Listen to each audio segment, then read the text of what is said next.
Hey there, all you creepers and reapers. Welcome to another episode of the Femme Fatalities. I'm your co hostess, Anna, and I'm here with Margaret. You'll never guess what we have in store for you today, baby. Ooh, hello, all you grieflings and frightlings, and welcome to. I can't speak for Anna. I think she's excited too. This is a topic that her and I came up with because it's fun, it's cute, it's baby horror.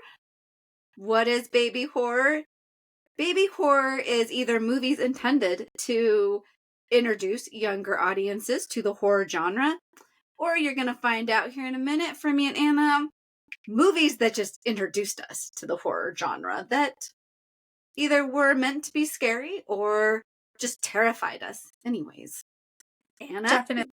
We all have our little films that make their marks on us, even to this day. So we're definitely going to be talking about that and maybe some movies that are really fun for smaller kids to kind of get an intro to horror as well. So without further ado, grab yourself some delicious creature from the lagoon latkes and maybe a little bit of lycanthropic lemon tart and curl on up next to your coffin and get ready for a listen. Yes. So, Anna, what was the first movie and how old were you when you watched this movie and you were scared? Maybe even terrified? I remember it was actually two. So the first one, which I think we all know at this point, was Chud. Um, And now I just look at clips from the movie and I'm like, what a dumb movie. Why was I so afraid of that? Like, it's so corny and cheesy and kitschy. But at the time, the creatures creeped me out. I was really close to my grandfather too. And there's a scene in the movie where it's a little girl and she's either with her dad or her grandpa, and they're trying to hide out in a telephone booth. And one of the chuds grabs the adult, and obviously we know what happens, and I think that's why I got so upset, because immediately I was like, oh, my pappy, and how Mhm. kids think. But the other one, I want to say it was Psycho 3. My parents were watching it, and Norman Bates had put one of his victims in one of the old school big old ice freezers that you could get a bag and put the ice in and then go into the gas station and pay for. And I just remember, like, I think the sheriff was looking for the dead person and they open it up and they're like, oh, it sure is hot today. And they're grabbing ice out and like wiping it all over their face. The ice is bloody. And then they like eat a piece. And I was just like, that's not sanitary. Ugh. So those What? were my two. What about you, Mark? Those are two scary scenes in movies. A first one, I was young, probably 5. Wizard of Oz. Those dang flying monkeys terrified me. I was so scared of flying monkeys. The second one, Twilight Zone the movie. And there is whatever little one of the segments is a man on an airplane and there's this gremlin thing ripping out the wing parts. That thing terrified me to the point after I watched the movie, I thought the thing was outside my bedroom window waiting to get me. Oh my gosh. Well, I have two questions for you. Yeah, So the first one is, have you ever seen the Simpsons Treehouse of Terror parody of the Twilight Zone? I have not. Oh, you need to see it. It's really funny. It's like attacking the school bus and everyone thinks that Bart is like losing it. But the end, the last scene to me is really funny. I won't give it away though. And then the other thing, when the movie Gremlins came out, do you think that they were creepier than the Twilight Gremlin, or was that one just like creepiest gremlin ever? Twilight Gremlin was the creepiest gremlin ever. I thought the gremlins and gremlin, they were cute. They had a cute aspect to them, Yeah. so I did not find them to be creepy. What about you? Yeah, same here. I think Mogwai are like the most adorable things ever. If they were real, I would have like 10 of them probably. But yeah, it's that gremlin in the Twilight Zone just looks malicious and mean too. Hmm. Like it knows what it's doing. It's like, I'm gonna mess with these humans. And it Yes. doesn't seem like one that you could tame. Like, you can be like, "Oh, here's a piece of cake. Be my friend now." No, it would be like throwing the plate at you. Yes. Yes. Yep, they're well said. And even thinking back to right, Chud and how you're like, oh my gosh, my grandpa or the flying monkeys, Mhm. how we were scared because there's these beings that are going to take something that is important to us and take Mhm. it away from us, Yeah. which is really, really terrifying as a Oh, young yeah. kid that we could lose our access to life, so to speak. If my Mhm. parents are taken, if my grandparents are taken, who's going to take care of me? Oh, definitely. And I think too, when you're that small, like when you're 4, 5, 6 years of age, you rely so much, like you said, on these other figures and just the security and sustainability. And you're kind of still in your baser instincts and trying to make sure you're sustaining yourself. And just in terms of developmental phases, you're not grown that much beyond that. You're not thinking abstractly yet. You're not kind of able to put concepts together as well as when you get a little bit older. Yes. And we need adults to help us understand that this is a movie or that is really scary. And Hmm. how do they reassure us? Oh, totally. And it's funny you say that. I think back to when Chud freaked me out. I remember being so scared that my mom called a couple of the other neighborhood moms. And, like, all of my little friends came over, and they're like, "You don't need to be afraid of Chad, it's just a movie," and, it was really a big to throughout the neighborhood. So I have to say, Danny and Ronnie, if you guys ever come across this podcast, and I'm sure you remember me being scared to death of Chud, thank you for trying to make me feel better. Oh, But, how yeah. sweet that they were trying Yeah. to help you. Yeah, but it was kind of funny too. I mean, now I look back and I'm like, "Oh, good heavens." But, because my best friend on the block, who we're still besties to this day, many years later, um, we were known as, like, the horror kids. Like, our we were going to, like, the video store and, we would rent, like, we'd go back to the horror section and be like, "Oh, we need to see this, we need to see that." So I think it was very shocking too, like, "What? She's afraid of something?" But, it was definitely something else. What about you? Did you have to phone a friend or anything after you saw your horrifying movies as a child? I just had to deal with it. I just had parents that were like, ah, it's just your imagination. You're Mhm. okay. You're fine. Yeah. And then, yeah, I think I just got locked back there Mhm. somewhere. Well, you know what I used to tell myself when I was a kid? I don't know if anyone else did this. Tell me if you did. If I was scared of something, I would go to bed and I would say, if I wake up tomorrow, it's not gonna hurt me. Because, everything goes bump in the night. Mhm. And then I wake up the next day and I would be over it.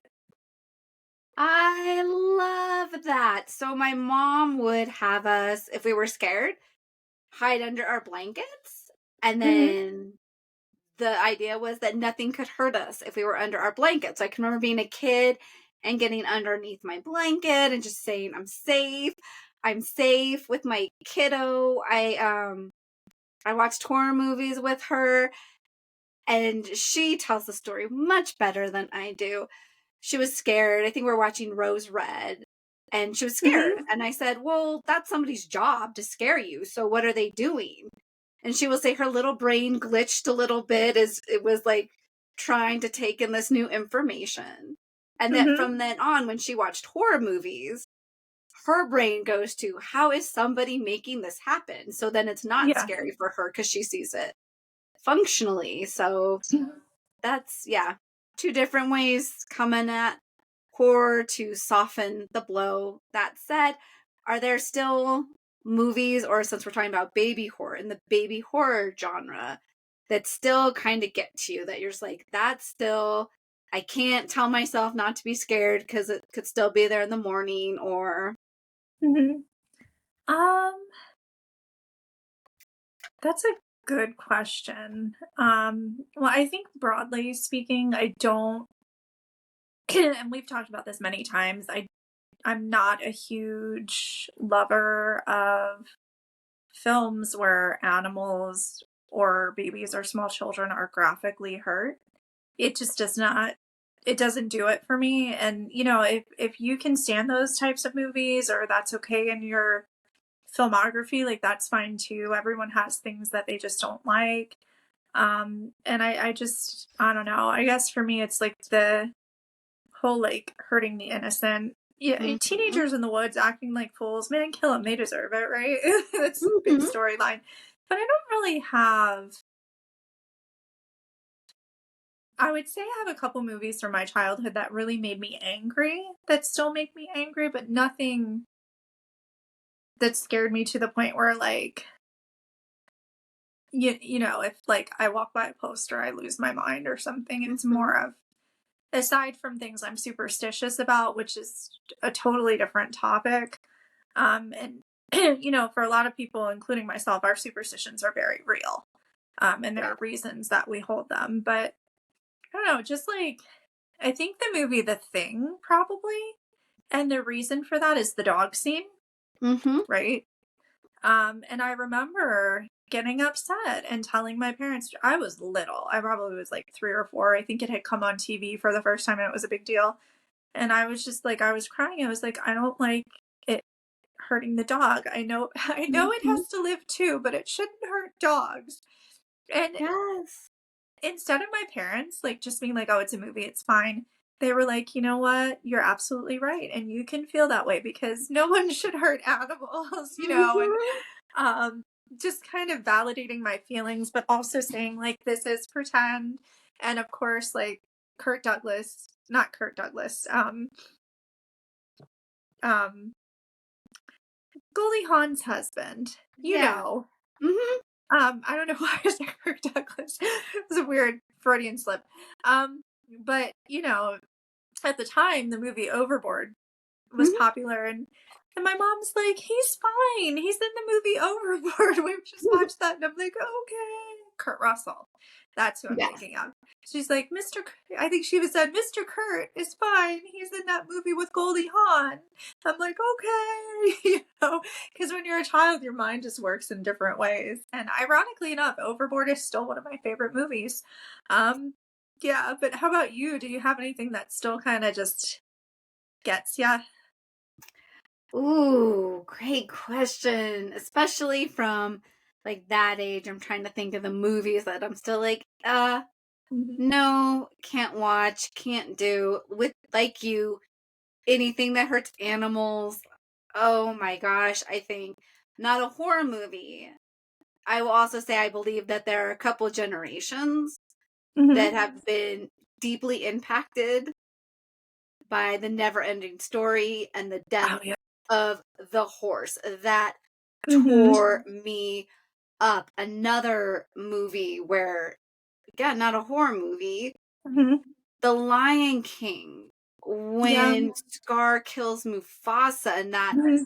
we'll have to do a whole episode on Yeah. baby grief movies because that is a Mhm. great one that introduces Oh, yeah, and grief. Bambi, of Yeah, course, like, the Bambi. shots. Yeah.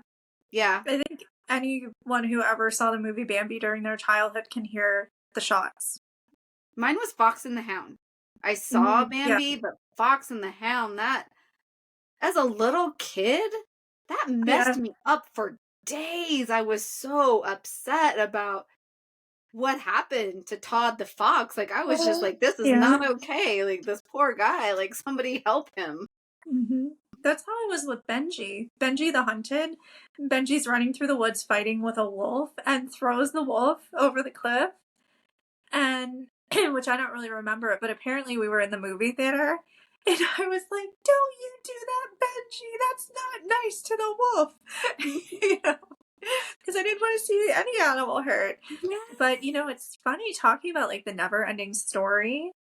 Um, Legend, young Tom Cruise, and of course Tim Curry, who Yes. I adore. Um, I actually, that movie inspired me a little bit when I was a kid. It didn't frighten me at all, but I think it's a great movie for kids because it's so fantasy-like. But you do get introduced to death and mistakes and adjusting to change and rectifying what we have done and trying to make situations better. So I think it is a really great kind of change positive movie. Although my favorite part is when the princess is with darkness and he tries to seduce her and makes her over. She looks so much cuter, like evil. I love Yes. that outfit and the hair and makeup. I'm like, girl, keep the look. Like, I don't care if you go for good or evil, but just keep looking cute. But that's like my favorite part, like the whole makeover. Um, but it's great. I mean, and even the fact that darkness is lonely, Mm-hmm. because the prologue is, darkness is like, Father, I'm so lonely. And it just goes to show whatever we think in our minds about someone or something, they could be feeling emotions and having experiences that we would never even attach to them. Yes. Ooh, I love your take on that movie. I could not watch it after, like, I haven't watched it since, like, the unicorn death. That was just it for me. I was Mhm. done. I couldn't.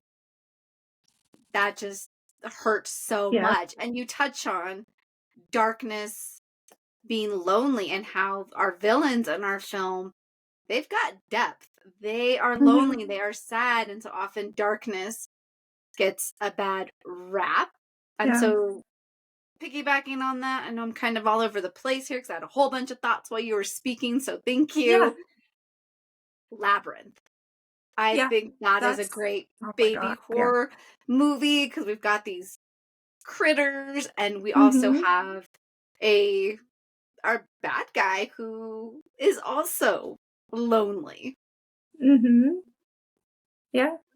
And I think just the isolation aspect, like those films, they teach you to care about others, Mhm.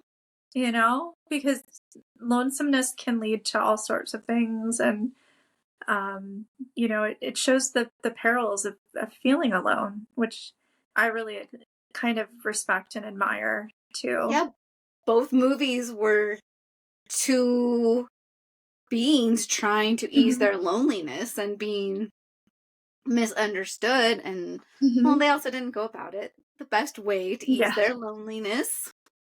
Mhm. Well, and I have to say there was a movie, I don't know why I just thought about it, but I guess it's debatable if it's appropriate for children. I watched it all the time as a kid. Um, Stand By Me. Yes.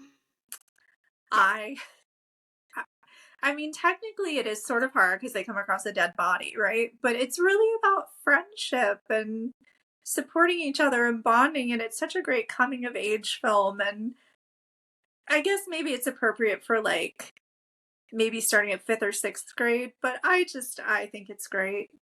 Oh, I loved Stand By Me in that the whole undercurrent is horror. They're going to Mhm. see a dead body, which Yeah. is really scary. And then how are they going to? There's this curiosity about death. Mhm. They've heard this kid's been hit by a train and his body just got left there. And so their curiosity about Yeah. the body, how they bond on Mhm. their way there, which when you say Stand By Me, then Kiefer Sutherland. So then we move into another baby horror, mid-teen movie, Yes. The Lost Boys. The best. I love, love, love, love, love, love The Lost Boys. Actually, a friend of mine recently told me they've never seen it, and I think my jaw hit the floor because to me, I've been watching that movie since I was little. Like, Mhm. I love Lost Boys. I actually almost tried to get my mom to name her dog Nanook. Like, that's how Mhm. much I love that movie. And it's great. I think the best part is the first time you see it, especially as an adult, if you've not seen it, is when you find out who the head vampire is. Mhm. Because they're prostrating all of these things to give you these presumptions that aren't accurate. And I love it. Love that. I don't, yeah. Anybody who Yes. doesn't like it, that's okay too. If you've never seen it, try it. I can't say enough good things. And I agree. I mean, I think it's a good preteen to teenage film. If you're a horror baby like Margaret and I were, then younger than that too. But talking about vampires, the Monster Squad is a great one too. Count Dracula summons all of the monsters in this small town, and that movie itself is dealing with so much. They're talking about parents that are in counseling together. The husband feels like his career is more important, or he's more dedicated and consumed by his career. The wife feels like the career is more important than the family. I should correct myself there. And the kids are like, what's going on? But they don't really know. And I don't know. My favorite scene, I don't know if I've shared this before, I may have, is when the chubby kid's getting picked on, and Rudy rides up on his bike, and he tells the bully, who later plays the older brother on the Wonder Years, um, he stomps on it, and then he's like, "It's your candy now. Eat it." And I'm just like, yes. So it's like the perfect movie for kids that are like being bullied. It's a great introduction to monsters, like the historic classic monsters, and also even to Lost, because at the end, if you haven't seen it, stop listening now. But at the end, when Frankenstein has to go back into the abyss or the void, and he tells the little girl, he's like, bye. And I always tear up. And I know we've talked about this movie a few times, but I really do adore it. I think it's great. What about you? What are your thoughts on the Monster Squad? The Monster Squad, it's a cute movie. I think I was so Goonies Mm, Goonies is that great too. Yeah. I think Monster Squad, I was kind of like, Yeah. no, because Goonies was my big Hmm. adventure movie.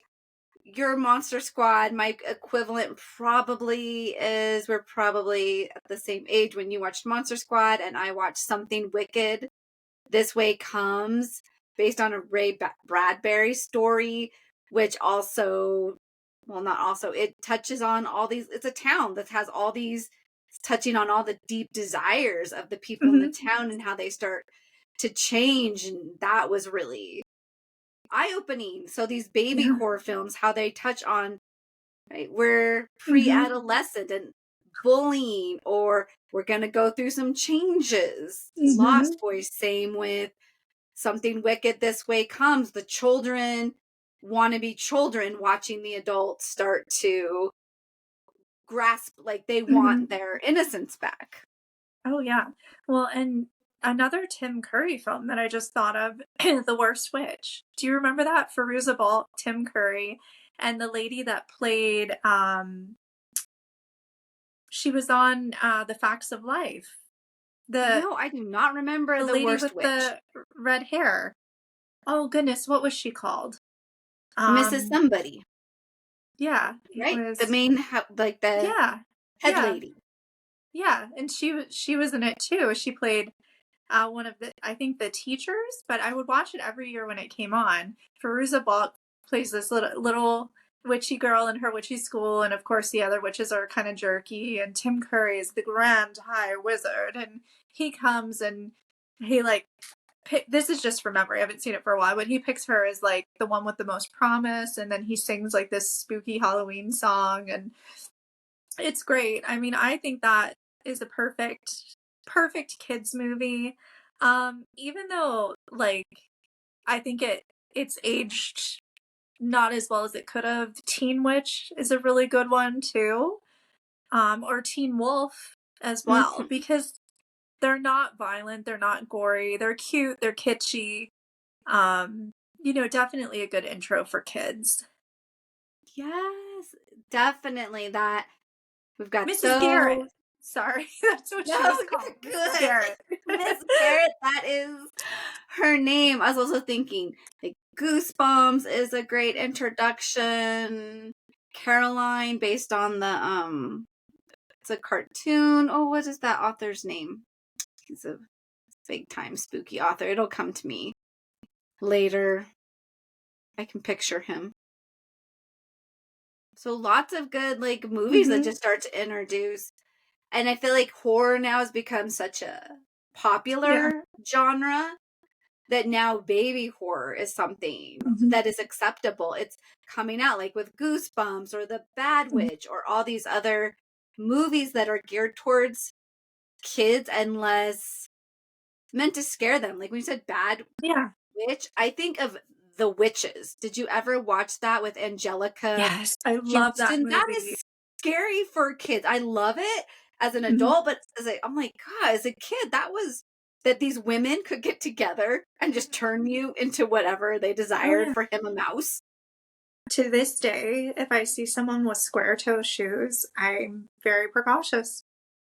And it's because of that movie. Like, logically, I know that, they probably just have wide feet, but they might be witches too, because they Mm-hmm. don't have toes. We don't know.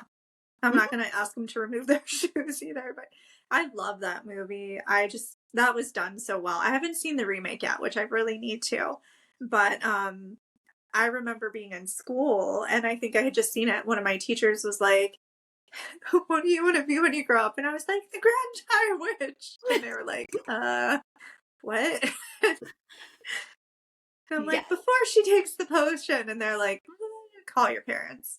But that's a great one. And I just love like how much character the children have after they're turned to mice. And um, especially when Bruno's parents realize he's a mouse and like the mother's reaction is just so priceless. I love it.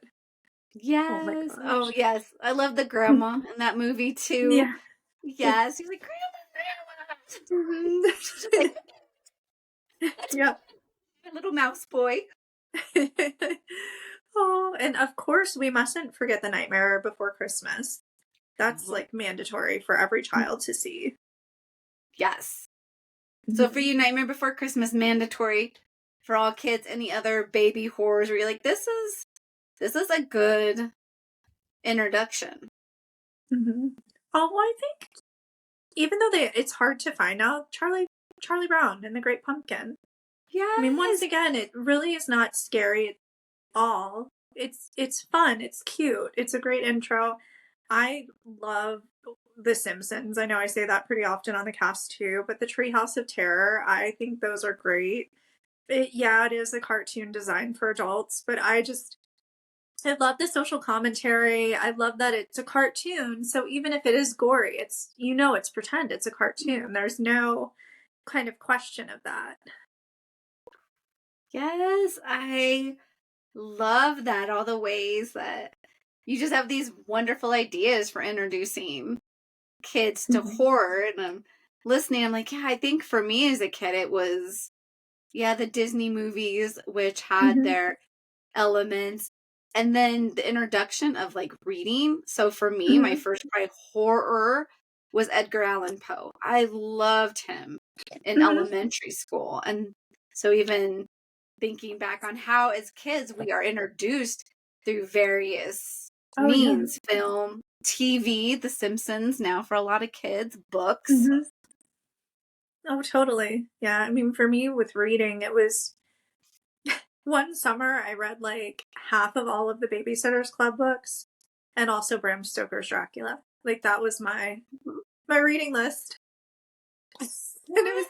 it's great, you know. Yes. Um but yeah, I mean I think it's a good time. It's a lot of fun. These are movies that just give you more laughs than anything and smiles. And especially, when we're looking at some of them like Nightmare Before Christmas, the Charlie Brown and the Great Pumpkin, The Witches, these are films that many of us saw when we were children. So, now you have kiddos of your own. Um how much fun is it to watch, and even grandparents out there, you took your kids to see this, now you can watch it with your grandkids, and how nostalgic and how much fun, and you can even make it like a special event to do it. Yes. And introducing not only the genre, we've also been talking on introducing big concepts, death, Mhm. dying, grief.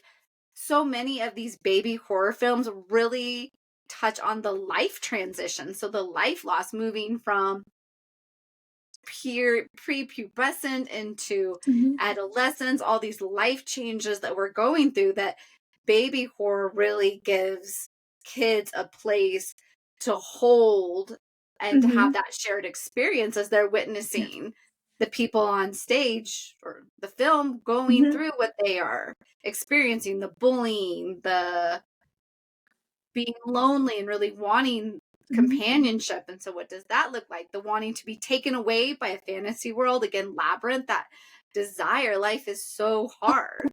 I just want to go into a fantasy world.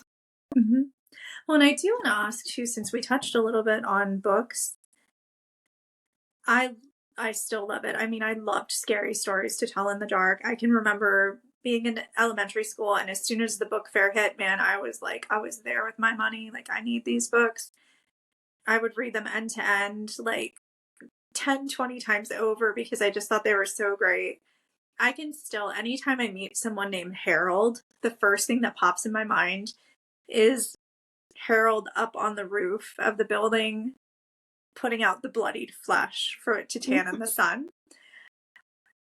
And I love that it has stuck with me for so long in such a way.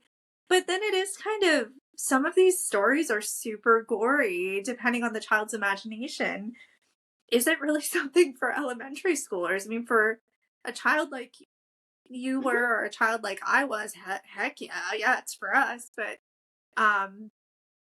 perhaps if you are going to share that book with your kiddos, gauge their sensitivity to these sorts of stories and pick them over really well. I feel like you touched on something really great, that like Gen Y, Gen Z, they are getting these curated books now and media, whereas millennials on up, yeah, there is scary stories to tell in the dark. I'm guessing people now would argue that that might not be good for elementary school kids. I read those with my daughter. We used to watch. Did you used to watch Are You Afraid of the Dark? Yes. Yes, yes. It was fun. Like, I looked forward to it. I think it came on Thursdays, I want to say. I don't know, whatever day it came on, I was like, it's the day it comes on, and I would watch it. Do you remember, okay, speaking of stuff that people would be like, no, this is not appropriate for children now. I remember after school around Halloween season, and this was like early 90s, they would play the Trilogy of Terror on cable with Karen Black in it. And the story of the Zuni warrior doll, that was the scariest little doll. But I loved watching that. And I'm like, kids today would not, I don't think they can handle it. Because it's wild, but I love it. Did you ever see it? No, I never saw that. We had junior high, high school, we had like Freddy's Tales of Horror, like Freddy Krueger had his own TV show, Tales from the Crypt. All kinds of like these TV shows. Friday the 13th, I think, had a brief one that was not meant. Maybe, I don't know. We watched them all the time. They weren't like playing at any weird times. Just turn on TV, like, okay, cool, like Friday the 13th or Tales from the Crypt or Tales from the Dark Side. Yes, that was so good. When I remember, I would stay up late and try and sneak into the living room where my parents wouldn't hear me to watch Tales from the Crypt, or Freddy's show. I think was it Freddy's Nightmares or Freddy's Dreams or something, I think it was called. Something like that. Then the Friday the 13th, the series, my dad's parents would let me watch when it came on, because they were like a little more liberal with what I watched. And I remember the first time I saw an episode, I was like, this doesn't have anything to do with Jason. Remember, it was like an antiquity place, and they would collect all these things. But the story about the doll that was haunted, that would hiss at people, and that creeped me out. So many creepy things. Yeah. I loved those shows. Oh, me too.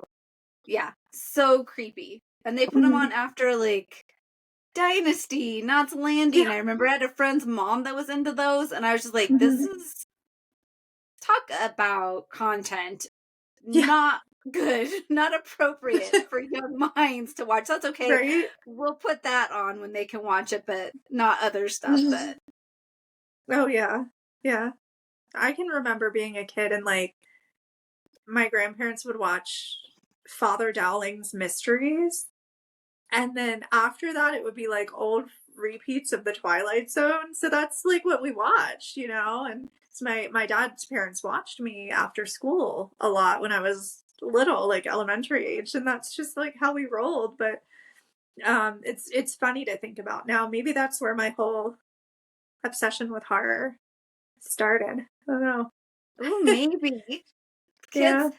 I can remember being home from school or like in the summer, they'd have a Twilight Zone marathon and my mom would be so excited. And so we would just watch old Oh, Twilight yeah. Zones. I loved the old Twilight Zones. Me too. And they're great. They really are. I think, like, we lucked out in the sense that, I think I fall into the group of millennials that were still pretty feral. And they always say Gen X was feral.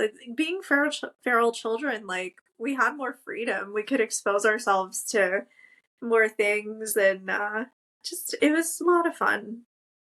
It was Really a was. lot of Yeah. fun. And we got introduced to horror, Oh, most yeah. likely adult horror. And then it's fun now to see, again, Mhm. like I was saying, the curation, the movement of horror Mhm. geared towards younger audiences. So then how is it palatable for them? How do they Mhm. start to wrestle with the big themes that horror introduces to Mhm. us? Oh, totally. That's I always kind of had hoped that, American Horror Stories would come out with, like, American Horror Stories Junior. That would appeal to, like, that kind of preteen, pre-adolescent Mhm. age group. But how fun would that be? You're learning about American history, and you don't even realize it because you're watching a bunch of spooky stuff. Yes. Ooh, that's probably part of their demographic right now, and Mhm. they don't even realize it. Right? Well, and it's funny because I think about high school, and watch almost anything. I mean, when I was in high school, I think it was like the middle portion of the Scream franchise was pretty Mhm. popular. And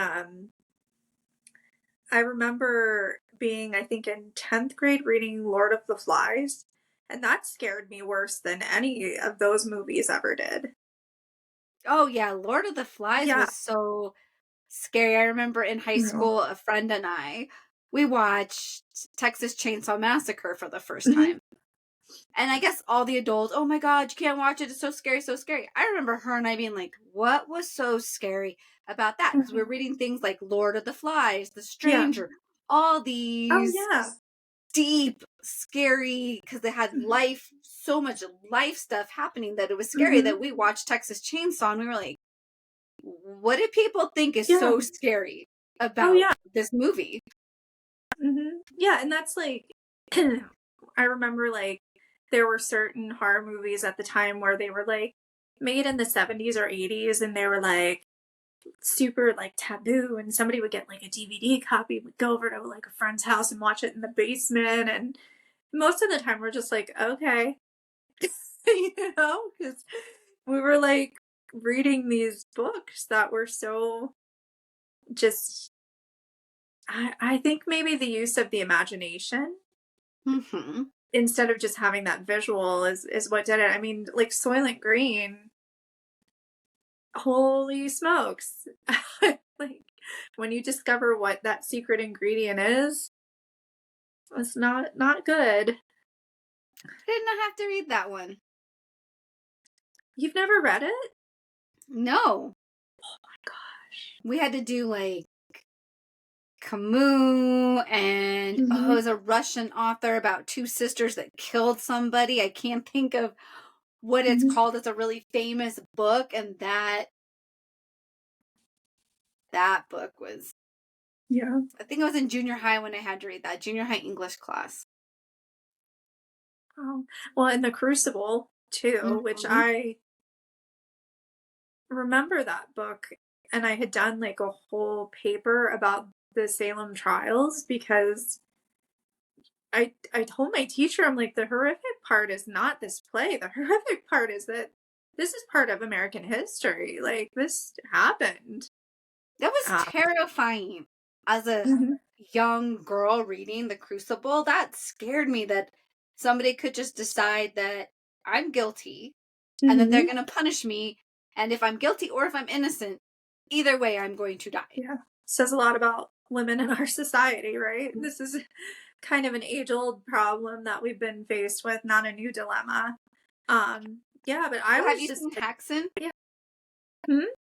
Haxan, I think it's like Swedish or from Switzerland. It's from 1922, and they go through the history of witches, which is basically if you're an old ugly woman, you're a witch and you're Mhm. screwed. Yeah. Oh, is it called like Hexen? Yeah, Like Hexen? Okay. Yeah, Dehex. Haxan because it's Okay. foreign. Dehexa is the witch in German. So, um, yeah, it's wild. Yeah, I actually have been to Salem a couple times because I love it. And it was really something else to kind of see all the history. But it's just very riveting. I'm trying to think of any other like baby type spoopy stuff I would recommend, but I think we've So kind of much. yeah. What do you think? Like, I don't know. I think it's just like our mommy issues. Baby Hmm. horror is going to be a continuing theme. So, listeners Yeah, in the comments, if you want to share your favorite baby horror film or film that you really think that we need to explore and discuss, please let us know because we've got some coming and we're open to exploring other ones.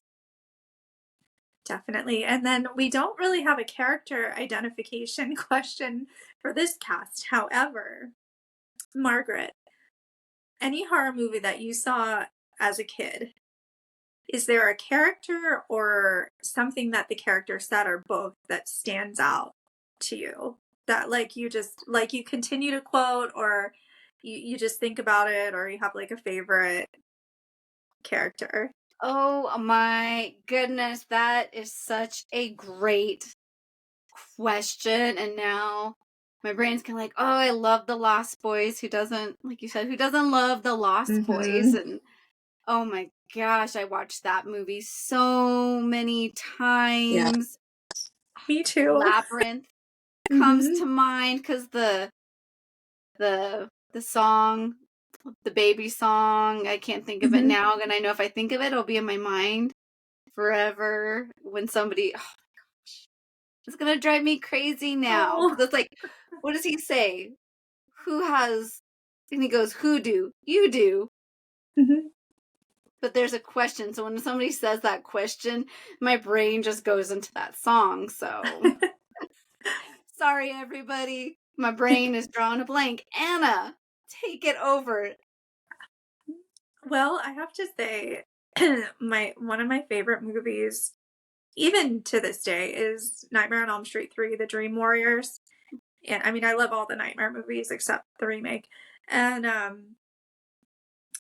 one of my favorite characters is Taryn because when they're dream warriors, they get to see their super ideal selves, right? And I just always love like how they all were in this institution together and had a lot of different issues and problems and things they were trying to work through in addition to Freddie terrorizing them. But I love when they're like, "What about you, Taryn?" And she gets this really cool punk rock makeover, and she has the mohawk and this really cool like leather studded outfit, and she's like, "In my dreams, I'm beautiful and bad." And I was just like, "That's so cool," you know. As Yes. a kid, so I attribute most of my high school goth phase to Taryn. Thank you. Um, but I still quote that sometimes. I'll just like randomly say it and you know. usually in company that knows what it means, it's okay. But I always thought Yeah, that was so cool. I love that. Yes, the people that inspired are goth. That makes me think when I'm like, I myself am strange and unusual. Hmm. Yes. Yes. Well, and of course too, like the movie The Craft, Nancy, of course. The Yes. vinyl jacket. Yeah. Yes. Good So many times. good movies. Hmm. Oh my gosh. Definitely. Yes. Well, hey, if there's a baby horror movie that we didn't mention, listeners, let us know what you're dying to hear about Because because there's we, plenty. oh, yeah. And I mean, like an empty casket, we're always open. Yeah. So, you know, drop in anytime. Yeah. Drop in, let us know, and thanks for listening. We'll see you next time. Thank you so much. Have a fantastically ghoulish day. Bye.